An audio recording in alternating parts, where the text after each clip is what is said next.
Hero Future Energies was founded with the vision of being at the vanguard of innovative clean energy solutions for a sustainable future. We commenced our operations in 2012, coinciding with the advent of India's energy transition journey.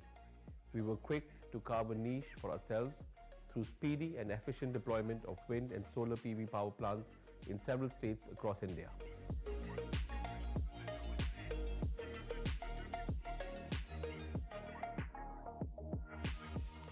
Looking back at what HFE has achieved over the last 10 years, I'm filled with pride to see how we have grown into one of the major players in the renewable space. It is our focus on innovation, continuous improvement, and a resilient spirit that has enabled us to come this far while establishing several benchmarks. Executing India's first hybrid project at Manvi, single largest rooftop installation of 1.5 megawatt for Hero MotoCorp, working on an innovative solar fisheries project in Bangladesh, which is the first by any Indian company, and winning the first ever grid-scale battery storage bid in Kerala, are some of our major milestones that testify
We are beginning in the next couple of minutes.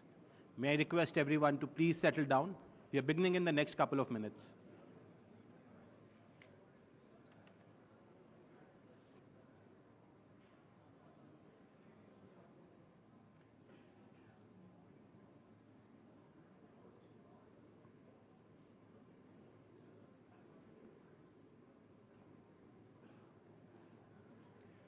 Ladies and gentlemen, please join me in welcoming our esteemed dignitaries on the dais.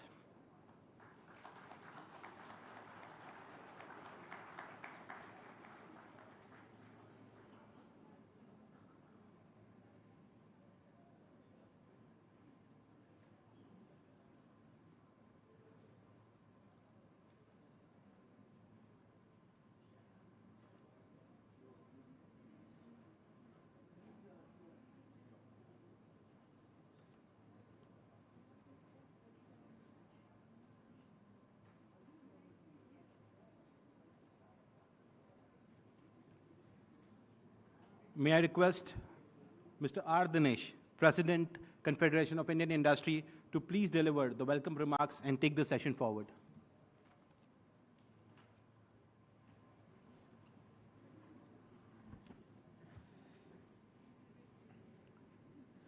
Dr. Ananta Nageshwaran, Chief Economic Advisor to the Government of India, colleagues on the dais, distinguished guests, ladies and gentlemen, very good afternoon to you all.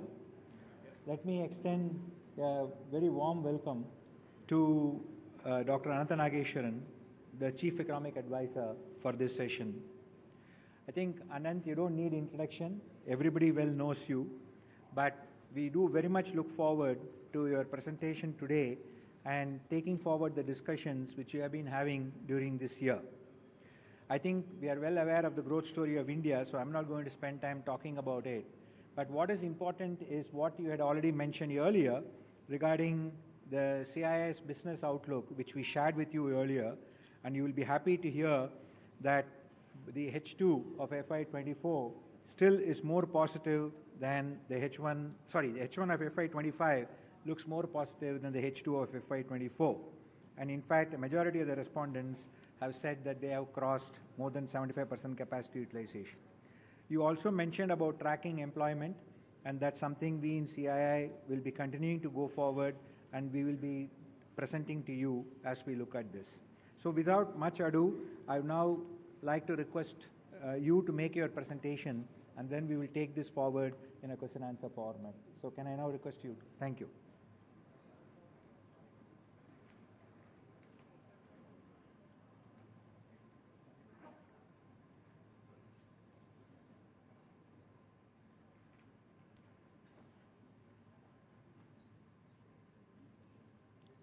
Thank you, Dinesh, distinguished panelists on the dais, and ladies and gentlemen, who will be handling the PPT. Yeah. Thank you.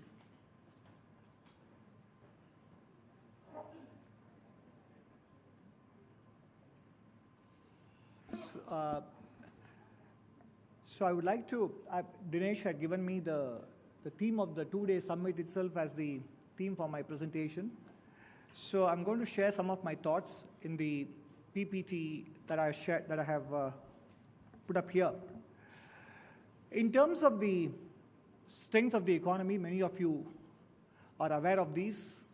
Just to quickly recap, we have currently fiscal and monetary policy stability at the national level. And it is hard to overstate the importance and the positive consequences of the targeted and tempered monetary and fiscal stimulus during the COVID year, because we simply have to look around the world to understand the macro challenges that several countries are facing even now, 4 years after the COVID pandemic ebbed away. Whether advanced economies or developing economies, it is still a challenge. And then more importantly, compared to the last decade, what places us on a good footing for anticipating better growth, sustained growth, is the strong and healthy balance sheets of banking, non-banking, and the corporate sectors.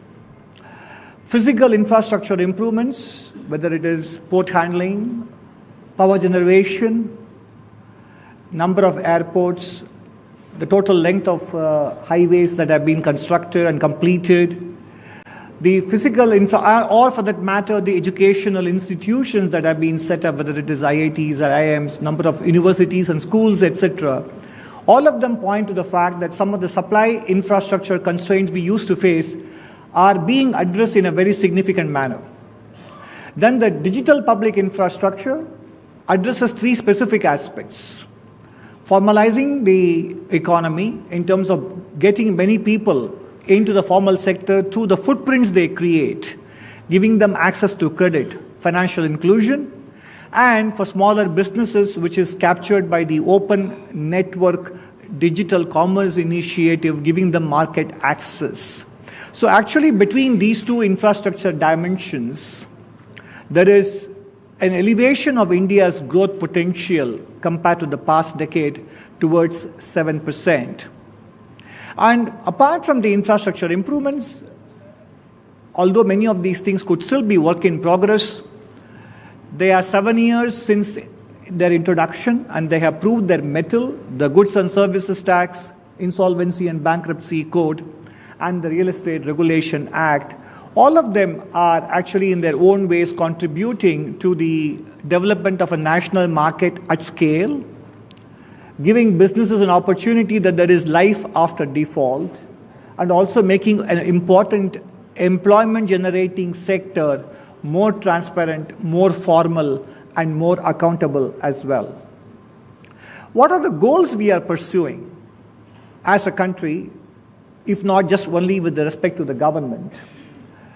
Because we are now into the 4th year of economic growth after COVID, it's very important that, as the Honorable Finance Minister mentioned yesterday, that there is an opportunity and there is a need for raising the share of manufacturing and consequent generation of low and semi-skilled jobs. Apart from facilitating the overall employment generation, there is a need and there is an opportunity to raise and lift the share of manufacturing in the economy. And all the strengths that I cited in the previous slide will have a lagged impact in making this happen. And then the more important goal is that as India progresses from being the 10th largest to the 5th largest economy, and subsequently, aspirations also rise along with milestones being crossed. And it's important to recognize those aspirations and strive to meet them for a better standard of living. And it's very important that we also focus. Ultimately, economic growth is a means to an end. Whether we become the 5th or the 3rd or the 2nd largest economy, etc., none of those things would matter unless and until we are able to also achieve improvements in human resource development indicators, because economic growth is a means to an end. It may not be a sufficient condition, but it is a necessary condition, and it has to result in human resource development as well. We are pursuing cleaner and safer cities, and very importantly, entrepreneurial and vibrant urban agglomeration. That is an aspect that we haven't thought about in greater detail in the past, but cities are ecosystems for attracting talent, for fostering entrepreneurship, and also for creativity and innovation. So we need to make our cities much bigger and much better, not just the major ones, not the metropolitan ones alone, but even 2nd and 3rd tier cities into engines of growth. And in short, if you combine all of these to become a developed nation by 2047. In achieving these goals, what are the various challenges we need to take cognizance of? We have to improve learning outcomes. 10 years ago, we used to worry about enrollment. But enrollment is no longer a challenge because enrollment has picked up considerably. Whether it is primary education, secondary education, or tertiary education, you look at the data, enrollment is not a challenge. Therefore, quantity of youth covered by the education system is not a challenge. It is the learning outcomes. And importantly, to prepare the youth for artificial intelligence. It is going to burst on us in a very spectacular way in the coming years, and it will cause huge dislocation. And we need to harness it, we need to guide it in a manner that our youth are able to profit from that. And that is a huge challenge which many countries face, and India is one of them, but our numbers make it that much more important and serious for us compared to other countries, the number of people we have to take care. And then the physical health of the youth cohort, because ultimately demographic dividend will not be realized unless the demography is also healthy, physically, mentally, emotionally, etc. And we need to address factors of production, land and labor markets, efficiency of land utilization. There are multiple rules that are preventing our businesses at the subnational level, local governments and state governments, that prevent our land resources being properly utilized. So the land use regulations and rules have to be appropriately looked at. And also in the agricultural sector, the fragmentation of land also prevents us from reaping the full benefits of agricultural productivity. And again, at the state level, we have to ensure, if we have to make the energy transition towards more alternative sources of energy apart from fossil fuels, we first have to get the power generation and distribution economically viable, whether it's in terms of sanctity of contracts, whether it is in terms of setting the tariff right, etc.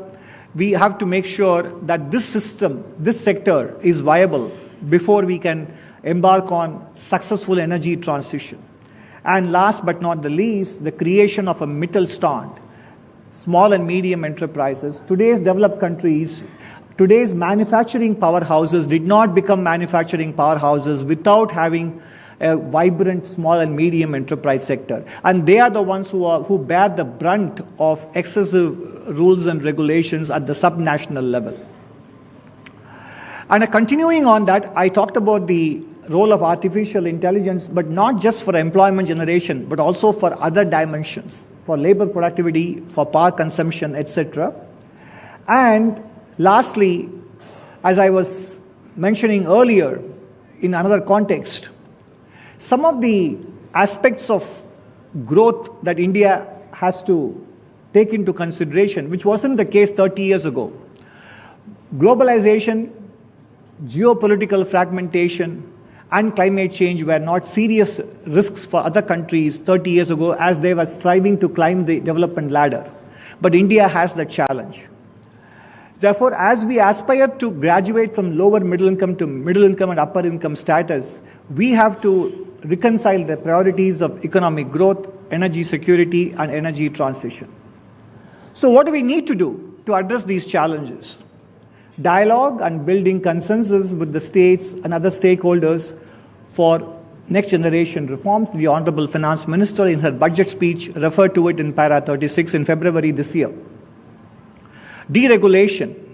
Lighten the compliance load at all levels and particularly for small and medium enterprises. To move towards principles rather than prescriptive regulations. Again, this applies more to state and local governments, especially in non-financial sectors. Why I am distinguishing here, I don't want to take up too much of your time, but about a month or so ago, I did deliver a lecture at the R.K. Talwar Memorial Lecture for the State Bank of India, and there I have delineated why prescriptive regulations are maybe still relatively more appropriate for the financial sector than it is for the non-financial sectors. And then evolving an internally consistent and coherent policy and balance between conventional and alternative energy sources, between different forms of mobility, between private and public transportation options. All this have to be done in a manner so that energy security and energy transition both can be pursued. Maintain macroeconomic, financial market and external stability, which is what has been a very big success story of the current government. And that needs to continue because without stability, there is no growth. Prudent and sustainable general government, I underscore general government because it is not just a union government responsibility. Prudent and sustainable general government public finance for better credit rating and lowering the benchmark cost of capital. The biggest fiscal stimulus for the country to have a lower interest rate, and that can come when the benchmark interest rate goes down. The benchmark interest rate goes down when the credit rating improves. Therefore, and for that to happen, the public finances have to become more sustainable at all levels of the government. But as I mentioned earlier, we have to face these challenges, undertake these actions at a time when geopolitical context and risks are much, much higher. How do I use the hyperlinks? Can we go to the first slide, retreat of globalization? It's a hyperlink. Can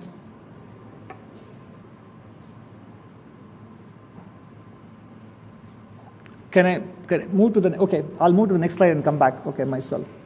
If you look at the retreat of globalization, you can see here the global trade growth across decades has been declining, and the number of trade restrictions which are constricting rather than liberating are increasing much more in recent times than 8 years ago, and the global trade growth is declining. So there is a retreat of globalization. And the next point is, okay, what about geopolitical fragmentation and uncertainty? If you look at this table here, on the horizontal axis, receiving nations, on the vertical, it's about sources of foreign direct investment. If you take the column for US, for example, excepting China, every other region of the world has been investing in the United States in the period between 2015 and 2020 compared to the earlier period. So in other words, between 2020 and 22, excepting China, other regions have poured money into the United States in the last 2 years compared to the earlier period. Of course, one country which has not received investments from every part of the world except emerging Europe is China. So in what you see here is that, in general, capital flows are not necessarily going to be coming towards emerging economies in a fragmented world.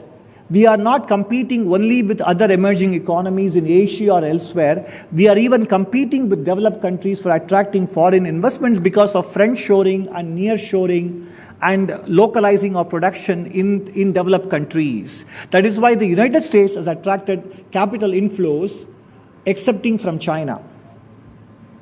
And then, if I go back to the other dimension,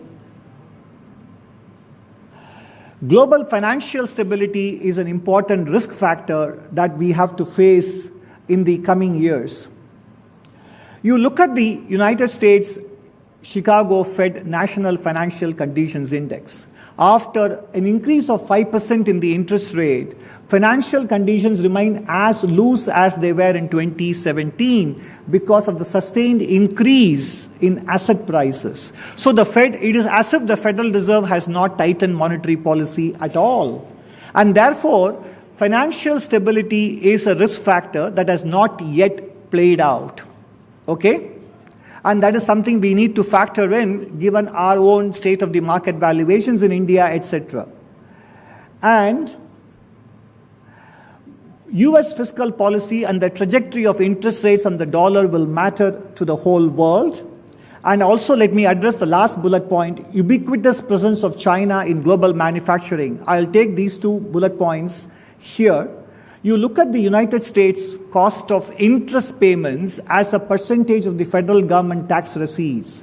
It is nearly 40 cents. 40 cents on every dollar collected by the federal government in the United States goes towards interest payments, which is also true in the case of many other developing countries, including ours. So in other words, the sustained fiscal deficit in the United States to the extent of 7% of GDP will have implications for the dollar and interest rates and inflation in the US economy. And given its pole position as a global reserve currency, it will have implications for our monetary policy, our currency. And when I say our, I don't mean India alone, I mean several other emerging economies as well in the coming years. So this is something that we need to watch out. So the combination of loose financial conditions and the uncertain outlook for interest rates and the dollar in the United States will also be risk factors we need to contend with as we chart our growth outlook. And we look at China's rise as a global manufacturing power. You see on the left side, gross production in the world, 35% is with China, and in terms of value added, 29%. So it has emerged as the single most important manufacturing power in the world. This is from a paper by Professor Richard Baldwin. So if you look at how do we solve a problem like Maria is a lion from the Sound of Music movie, but the truth is, what I'm showing here is that China's industrialization is unprecedented. The last time the king of the manufacturing hill got knocked off the throne was when the US surpassed the UK just before World War I.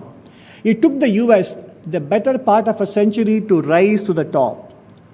But the China-US switch took about 14 to 20 years only. China's industrialization, in short, defies comparison. And all of these things are verbatim quotes from Professor Richard Baldwin. And I will not read every single bullet point here.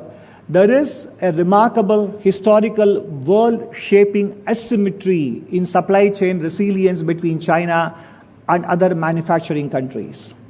And Professor Richard Baldwin goes on to say that it is very easy to talk of decoupling from China, but it needs a clear-eyed look at the facts. As we have shown, he says, all the major manufacturers in the world source at least 2% of their industrial inputs from China. Decoupling would be difficult, to say the least, which is what he wrote in the paper. And you can see that when it comes to renewable energy.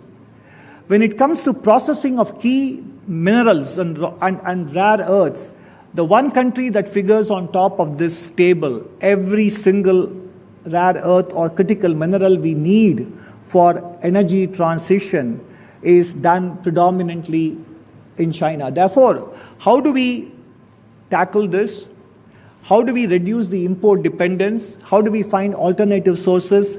Is recycling an important part of our industrialization strategy? And that is why we are striking free trade agreements with countries like Australia, but this is not something that is resolved overnight. We need to find ways to address this. And the likely contours of global non-cooperation.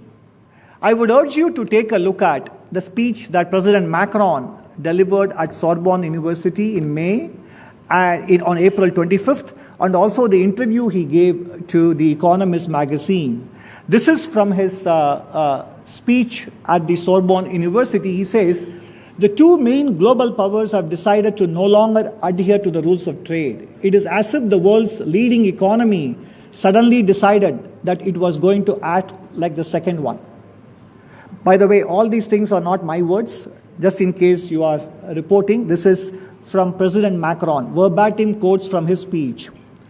To build a Europe which can show that it is never the vassal of the United States. The key is to simply make our visas and our trade preferences conditional upon cooperation from countries of origin and transit. We need technological neutrality. We need to take responsibility for building a lot more renewable and nuclear capacity. Food is also a geopolitical issue. If we want to be consistent with our ambitions, we need to readjust our trade policy very thoroughly.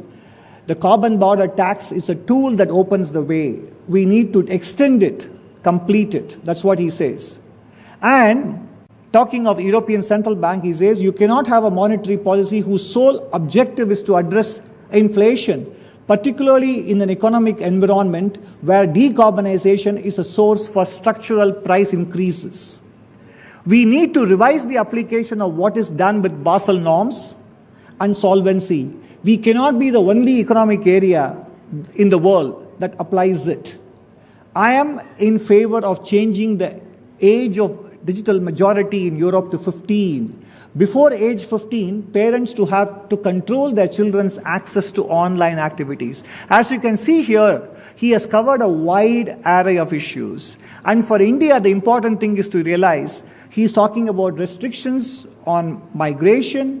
He is making carbon border adjustment tax an important policy tool. That is why I said, as we chart our growth process or prospects in the coming years, we cannot take the global environment for granted as East Asian countries, including China, could do between 1979 and 2015. And then more somberly, he points out in his interview to The Economist, we have enormous geopolitical risks. So as you can see, yes, the world is a dark place. He reiterated that sentence twice in the course of his comments, right at the beginning and towards the end of the particular segment as well. And he says we must not underestimate the deep internal crisis that American society, this great democracy, this economy is going through. And I'm not underestimating it because it's also the one we are experiencing. He talks about Europe. Even if the US, if I may say so, is in the vanguard. Gentle trade was an era of humanity, but it is no longer the era that works. Now it is nasty trade. In other words, trade comes second. Geopolitics has taken over from geoeconomics. And I believe that this is one of the fundamentals of the new grammar. And it represents a profound break with what we have known since the 1960s. It has to be taken on board. I would like these words to sink in. This is coming from the president of a very important major global power, Security Council member, UN Security Council member, and he clearly says that there is a structural break in the way the world has grown. So as we look ahead to our own challenges, we need to understand the enormity that we are at a very important structural break. So, and therefore, we in India, that is why it is important that this particular topic or the theme of this two-day summit is about co-creating, because to meet this kind of challenge, it cannot be possible only through government policies. It also has to come through actions from the private sector. I say basically the Indian private sector needs a compact with society. On the top, I show headline data or a story that says Indian automobiles failed the safety tests and standards. We are not at the top.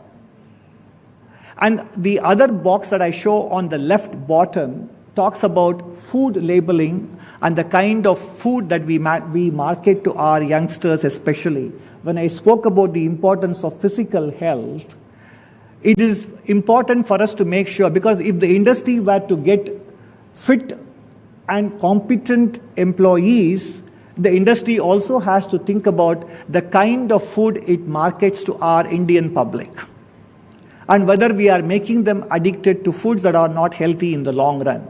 So one compact is about quality and also social responsibility. Second, and this is a very important case study, an article in Nikkei Asia should be the topic for discussion in various private sector conferences and summits. In fact, when the private sector comes to the government for deregulation, loosening of rules and regulations, here is a statement that says, when the government decriminalized certain provisions that apply to manufacturing, they argue that this would allow impunity at a time when the industry is battling a trust deficit. So what I'm trying to say is, it is one thing to ask the government to deregulate, to simplify rules, and to decriminalize. But it is another thing to reciprocate that action with trust and better quality as well. Indian pharma quality lapses force US to look to China for vital drugs is a headline of this very long and very well-written report in Nikkei Asia from March 2024. So it takes two to strike a bargain for the society to advance. The government on its part, or governments in the country on their part, have to deregulate, make it easier, but for legitimate businesses. And for businesses to have that legitimacy, quality, and therefore being able to, when I spoke about the world economy becoming more difficult for export growth, it's all the more important that we have to pay attention to these kinds of quality considerations. It is not just a matter of export dollars, it's a matter of national repute as well. The third, of course, when it comes to the financial industry, yesterday I was part of the panel on financing future growth. When we take pride in the fact that we have the world's largest trading volume for futures and options, we need to ask ourselves, is that a sign of progress or a sign of concern? Because whenever financial sector development precedes national development, the story hasn't ended well for other countries as well. Asian crisis 97-98 is a very important example.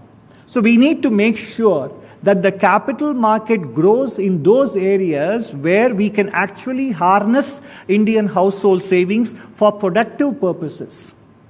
So the sachetization of futures and options is something that we need to reconsider, because financial literacy that is required for trading stocks is very different for trading futures and options, and many of the current people who are engaged in these markets do not understand them. So to that extent, the financial sector has this responsibility. And last, but not the least, more importantly, the advent of artificial intelligence and its impact not just on employment, but also on power consumption. Look at the story on the right. It says Microsoft has increased its emissions by 30% in the last 3 years, despite promising to control it because of the AI data centers. And on the bottom, you see AI computing is on pace to consume more energy in the world than the whole of India. This is for the world, for the globe. But in the middle, there is an Economic Times header that says, India overtakes Australia, Japan, and Singapore in data center capacity. Data centers are the ones that consume the most power. So as we are talking about e-mobility, talking about energy transition, raising the non-fossil fuel share of our power generation, if we also end up creating data centers which are power guzzlers, are we talking about a model of development that is internally consistent? And that is something which is not just a responsibility of the government, but also of the private sector to ponder. And last but not the least, of course, the impact on employment generation. In the long run, it may create new jobs, but in the short run, there will be dislocation. And first of all, redemption to a problem starts when we acknowledge the existence of the problem. And the important feature with artificial intelligence is something I would say was flagged by Sir John Pasha Glubb. And he wrote this speech, or he made the speech in 1977, almost 50 years ago. And this is again verbatim from the paper or the speech by Sir John Glubb. He says, history seems to indicate that great nations do not normally disarm from motives of conscience, but owing to the weakening of a sense of duty in citizens. Let's leave that sentence out, bullet point. But what I want to focus on these two. The spread of knowledge seems to be is the most beneficial of human activities, and yet every period of decline is characterized by this expansion of intellectual activity. Perhaps the most dangerous byproduct of the age of intellect is the unconscious growth of the idea that human brain can solve the problems of the world. In other words, artificial intelligence could be the apogee of human hubris. And in that sense, the moment of singularity that we talk about in artificial intelligence could very well mark the dislocation or the extinction of humans as a living species, because we just don't know what are the things that we unleash when it comes to artificial intelligence and what it can do. Deep fakes are probably a very thin end of this wedge. There could be much more. So we need to accept social responsibility for many of the things which we call as innovations. Therefore, how to co-create the future? Grasp the enormity of the challenge and the opportunity that India faces. Corporate social responsibility is not separate from corporate responsibility to the consumer. Growing the pie for the long horizon is more important than maximizing our share of the pie in the near. That is why I'm very grateful and thankful that CII chose to have as the theme of this summit, co-creating the future responsibly. All these words have significant meanings in themselves, and what I have done in my 30 minutes is to point out the areas in which each and every one of those words need to be translated into concrete and meaningful action. Thank you very much.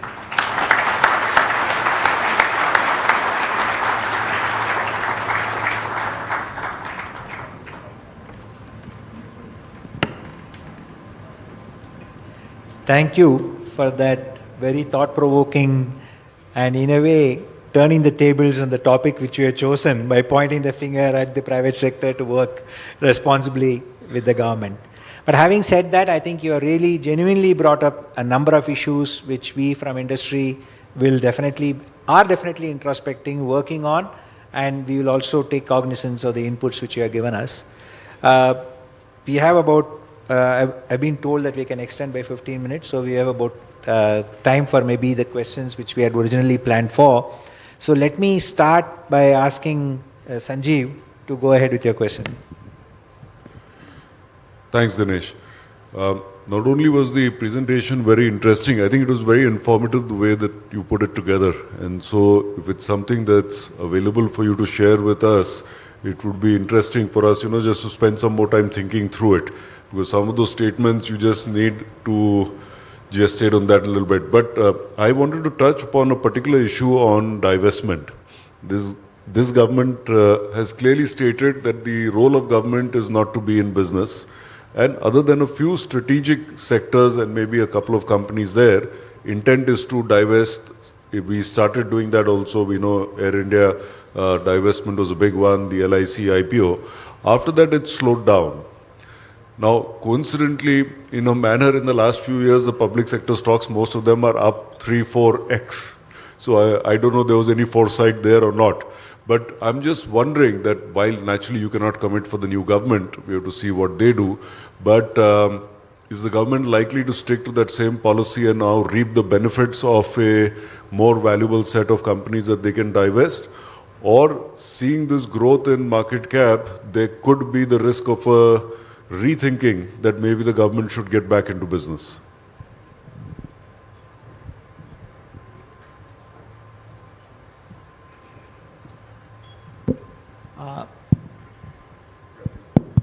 Sanjeev, you have waited so long, it's only a matter of 2 more weeks to find the answer to the question.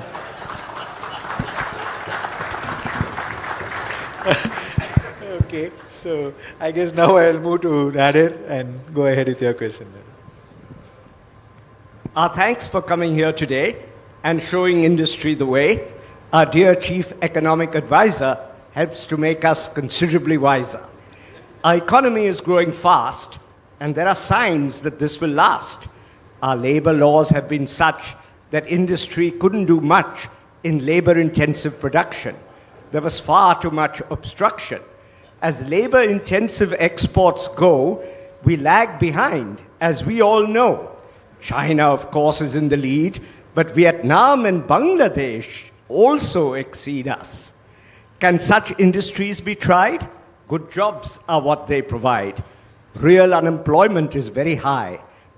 What is it that we should try to create good jobs for all and ensure employment doesn't stall?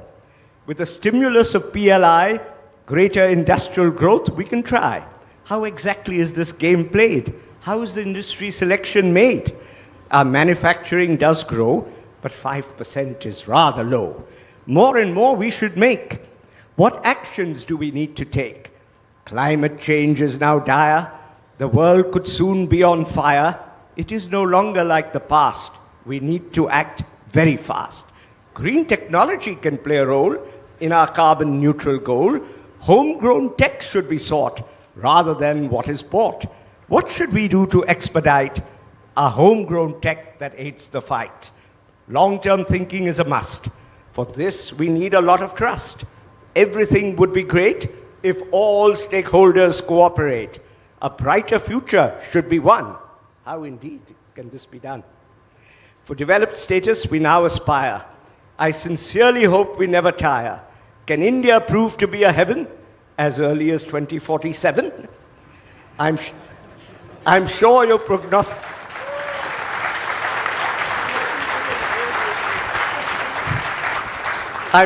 prognostications will be wise. But what if the elections brings a surprise?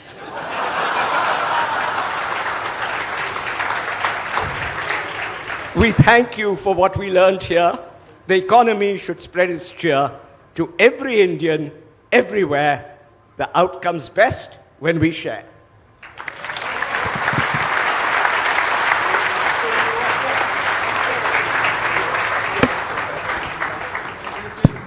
I know.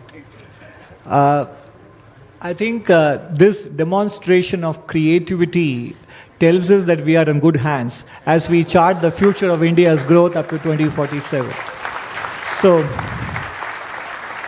the Indian private sector seems to be capable of not just generating profits, but also poetry. And so I think there were many questions. In fact, it is a presentation in itself. In terms of whether it is respect to employment generation or energy transition or export growth. I think it probably requires another 2 days of conference to be able to go through all the questions. But yes, you are right. Many of the things that I mentioned in terms of employment generation, etc., hopefully some of these things we should also understand. Just I'm taking only one of the questions in the many things that you took up because employment is important. I think the reverse migration that happened during the COVID years is actually returning to normalcy. And there is employment generation. If you look at the data in 21-22 and 22-23, which wasn't the case before, manufacturing sector, having put its balance sheet O's behind it, has started generating jobs. And also the growth in the real estate sector from the lows of 2018-19, etc., is also leading to job creation in the construction sector. And as I pointed out in my presentation, the combination of better physical digital infrastructure and the balance sheets, I think should show us if in the coming years that employment generation challenge will largely get addressed, but there is still work to be done, which is about skilling and employability. Second, the micro level rules and regulations that can still be eased to make it possible for small and medium enterprises to increase their employment strength.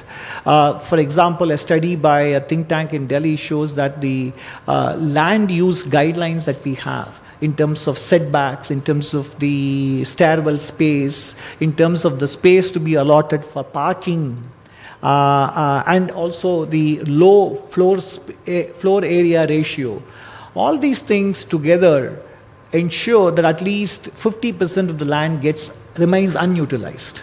And if that can be, and among the 10 states that particular think tank examined, Haryana does very well compared to the other 9 states in its sample.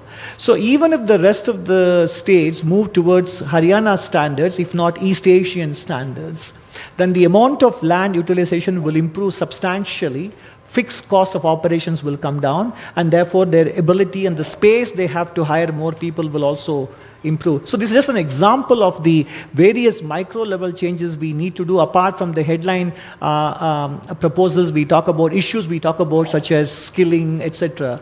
These are the ways in which, as I said, much of the low hanging fruits has been addressed.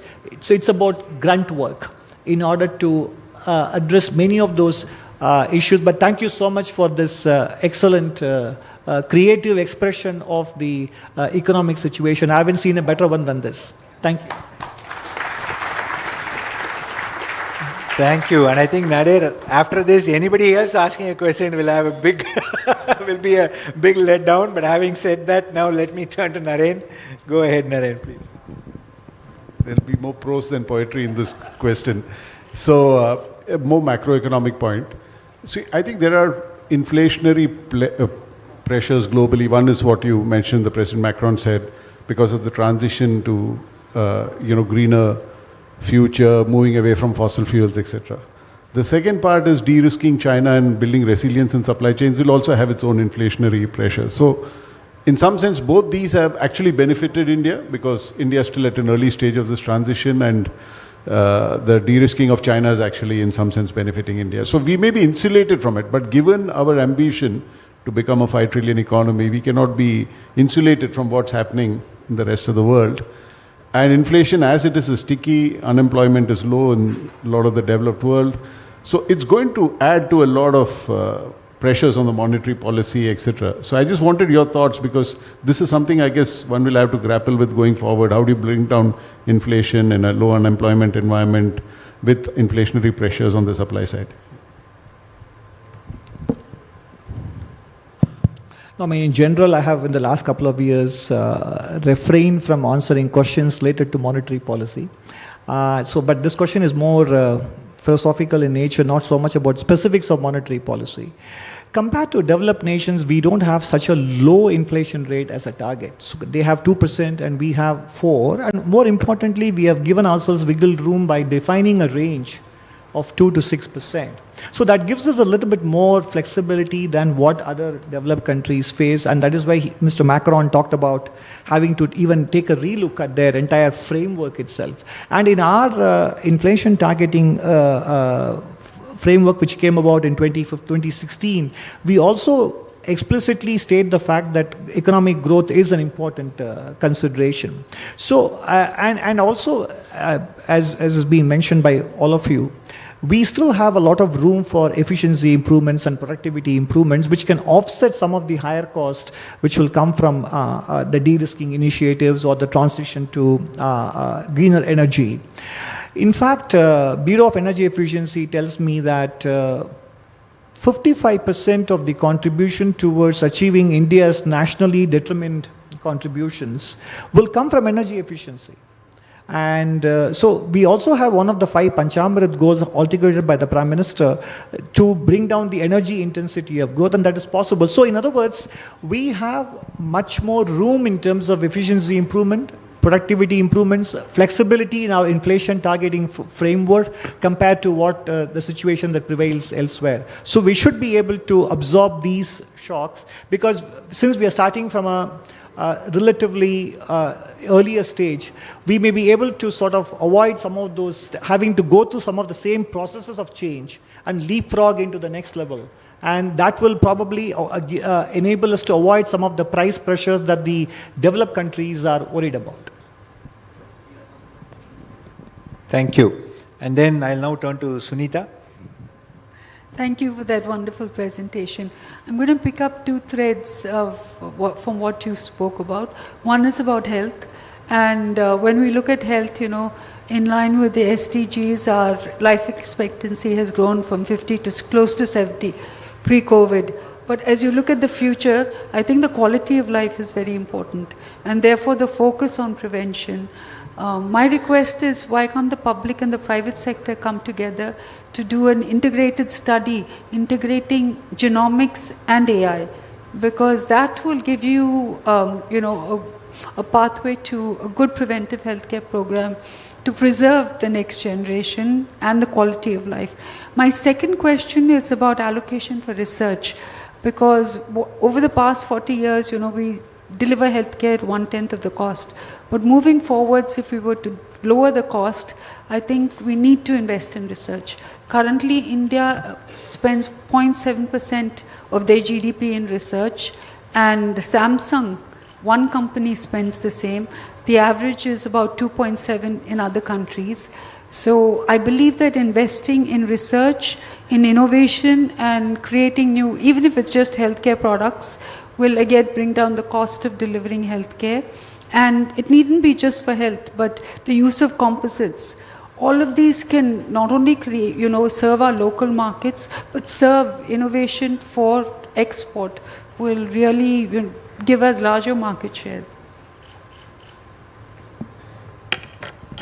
I think on both these aspects, it's very hard to disagree with what you said. Public and the private sector coming together to undertake studies with respect to genome and with the view to improving the health of the Indian public. I think it's a great suggestion. I take it on board and will share it with the relevant people. And I must thank you for sharing the thought I put out about the Indian R&D spending, in fact, which is quite low. And in fact, the even more unfortunate is the bulk of this spending comes from the public sector, from the government. So that is why it's very important for the industry also to reflect on this issue and take a longer term view on how is it that we can innovate and use R&D to not only to improve current profitability, but also to create the competitive edge that we need to do. Because Professor Ricardo Hausmann, in his work at the Harvard Atlantis Center, says that from the point of view of the future potential for India's export basket to become much larger, he says India has a very high potential because the export complexity index of Indian products is only getting better. But he says that for it to leapfrog to the next stage, there is much more original R&D that needs to happen. But again, this is another case where India has tremendous potential. We just need to think about the actions that we need to take in the next 10 years so that it kind of serves as well for the next generation or so. But both these points are well taken. Thank you.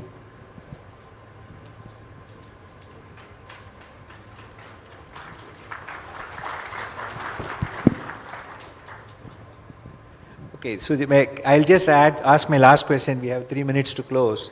So one of the requirements which I believe will really help industry and in fact investors who come into India for the physical infrastructure would be the availability of the GST data being made public on consumption and production taking place. So a lot of tracking becomes possible for planning the future of most of the investments which take place.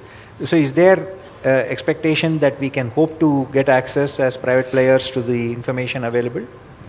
I will not be able to answer the question of whether it is a reasonable expectation and what time frame, etc. But I do agree that subject to all the privacy and security concerns, etc., at the aggregate level, GST data can be useful for understanding both production and consumption trends and which areas need attention, which areas need reinforcement, etc. And to that extent, I can assure you that there is a conversation that is happening on how to make this data available and accessible while taking into account many of the other concerns, legitimate concerns. So the point is, it's a valid proposition or a point that you have made. Yeah. Thank you. I think it's been a very educative and interesting session. As I think Sanjeev said, the information you have shared is something we would love to have to go through and ruminate and understand how we can work to make this happen. And I think you rightly said that this co-creation of the future is something we will work and we look forward to seeing how we can create that as a reality. Thank you for the time. Thank you for the educative presentation. And I'm sure you have one more session with us. So I will just take your leave from this and leave it to the next panelist to take over. Thank you. Thank you again. Thank you, everybody.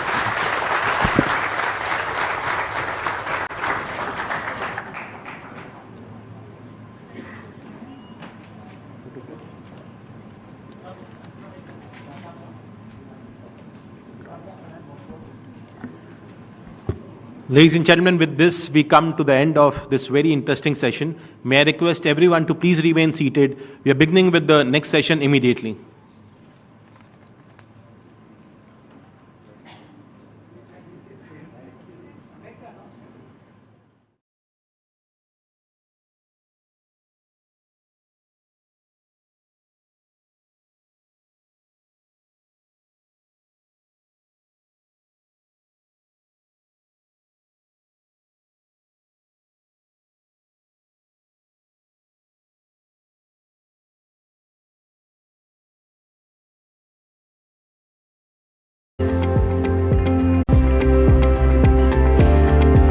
Please remain seated. We will begin in a minute.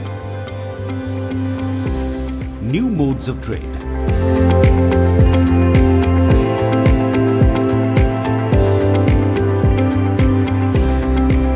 New sectors of trade. CII works globally to enhance Indian industry's participation in global value chains. The CII Institute for Logistics supports efficiencies in transportation and logistics technology. The CII Task Force on GVCs provides policy inputs to the government.